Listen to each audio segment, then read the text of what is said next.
the deception is just starting to make me sick. Right? Yesterday, Brian, it was the prison chapel was used for this guy's marriage. The chaplain of the prison conducted the marriage, and the sheriff's assistant was the witness to a sex offender's marriage to a woman with 3 kids. And you tried to get a hold of this chaplain. What happened?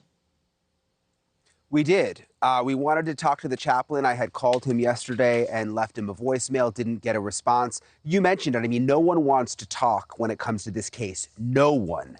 But I thought maybe since it's a chaplain, he would open up to us, share something, let us know why he performed the wedding ceremony, what he knew about Jesse McFadden and Holly.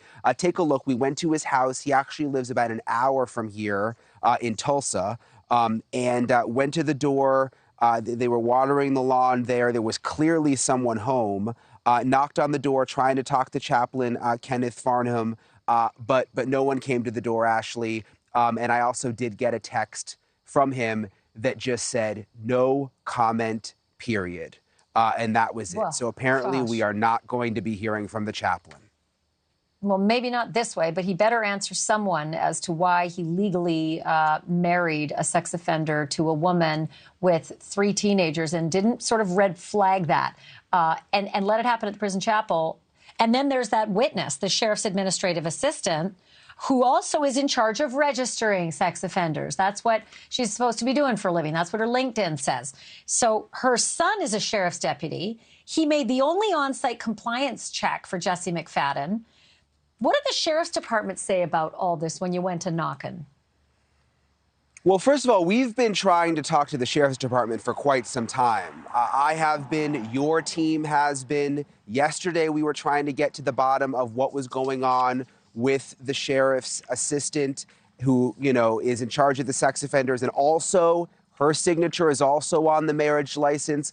Really just, is there something we're missing here? Just wanting to understand it. So I went to the sheriff's office today. We've called and called and called and called. This was sort of a last result. And this is what happened. No. Let's check. Your name is what? I can give you a card if you want. That'd be great. Is it? Oh, it's open under here. Yeah, it's open. Thank you. Yeah, we've been. Seat out there? Okay, thank you. You're welcome. So we basically sat out in the waiting room and waited. A man came out and wasn't happy that the camera was there, said that they weren't going to be commenting. I had given them my business card, and he essentially just gave the business card back to me. Wow. Didn't even accept your business card. Yeah, no, didn't. I still got the card. Didn't take the card. Well, that's something. Okay.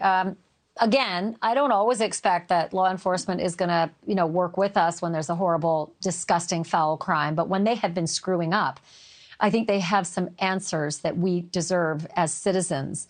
And that community deserves answers as to why all that evidence was left behind after the sheriff's department just cleared out. Nothing to see here. And by the way, if you want it, go ahead, take it home, was what one of the victim's family members was told. Just despicable. Okay, one last question. Raymond Paget, the landlord, all this new information that he wasn't legally allowed to rent that property, that he was so callous to these family members. Get your things and get out of here, right? These are family members who lost their children to a rape and murder of a sex offender in a mass murder-suicide. It just defies logic that anyone would treat anybody else like that. But you had actually asked that question of Ivy Webster's father and grandmother, Ivy Webster being one of the sleepover girls who was murdered. And they had something to say about that, didn't they? Yeah, they did. This is something that they have been questioning and concerned about since the very beginning. Something to them did not make sense with this landlord situation.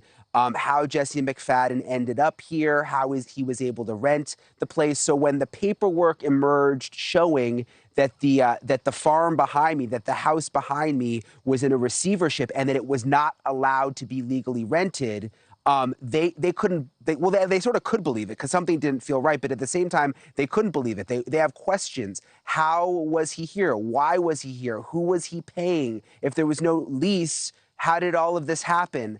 This is what they told me. Well, it just seems like it may have been like sort of a backdoor deal rental. Well, Yeah. that's clearly what it is if he's not supposed to be renting out that property. I Is wonder that- if there's even a lease or anything. From my understanding is there wasn't. There was a they were backdoor deal. caretakers. And they were caretakers of the property. And what I'm confused about is if he's not supposed to be renting out those properties, where is the connection that brought Jesse to that house? If he can't list it as a rental, how did Jesse get in contact with the property owner to be able to know he could lease that house from the property owner? Thank you for watching. Go to newsnationnow.com to find News Nation on your television provider. And don't forget to click the red subscribe button below to get more of News Nation's fact-driven, unbiased coverage.